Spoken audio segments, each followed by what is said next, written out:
Good afternoon, folks. You're watching The Hungry Handgunner. I'm Nick, and I want to go over something with you. I kind of mentioned it a little bit during that silly little air conditioner compressor, or capacitor, I should say, video where I was shooting it, and I mentioned that we were using some hollow points that had been chambered several times and whatnot, and I alluded to something called bullet setback. So what I'm talking about is the act of chambering around, your defensive magazines. If you haven't seen the dry fire video, check that out. But stands to reason you're carrying your gun, you're carrying with one in a chamber, and you're going to do some dry fire practice, or you're going to do some live fire, and then everybody does it. We take our hollow points out, we put our target ammo in, and the act of chambering that round over and over again, what can happen is the bullet itself can end up seating further back down into the case.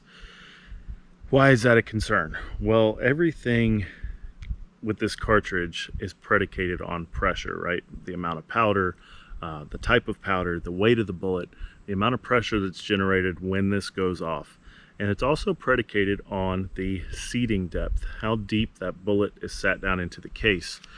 So all my reloader guys are sitting there nodding, and this is probably a redundant video for you guys.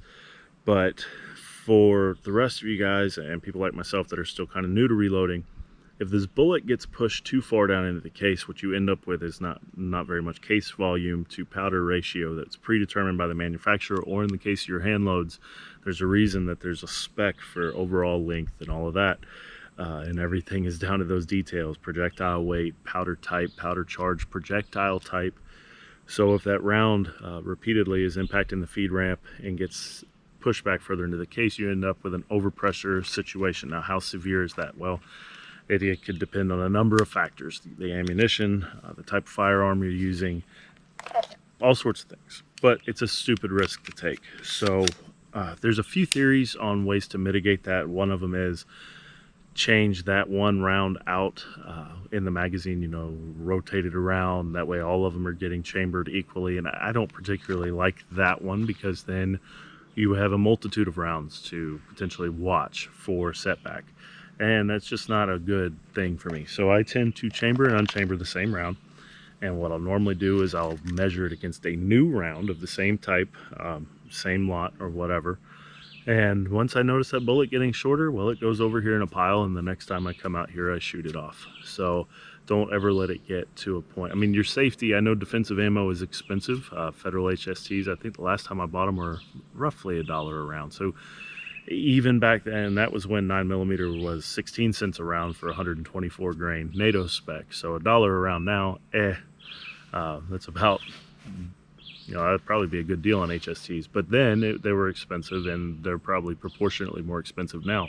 I get that. I get it seems like a waste to come out here and just shoot a capacitor with them. It's either that or throw them away for me, or use a bullet puller, pull the components, reuse the prime case, because I don't know what powder they used. Maybe save the bullet, I don't know. But to come out here and do something fun with it makes sense to me. So again, I know these rounds are expensive, but and being frugal is good. Being a cheapskate, not so good, especially when you can have injuries or whatnot resulting from it. I wouldn't say death necessarily in this case, but you could end up with property damage to your firearm. I don't think any of us want to have to buy a gun because we broke one, or you could end up with injuries. Neither one of those are going to be good. So if you have thoughts on bullet setback, feel free to drop them down in the comments. So just one of those things that as more people are getting into firearms, they may not have thought about or even knew was a thing. But it's there, and it's physics and all that good stuff. So that'll do it for today. Remember, check your rounds. If you follow my approach, just chamber and unchamber the same round. Don't mess with all the other rounds.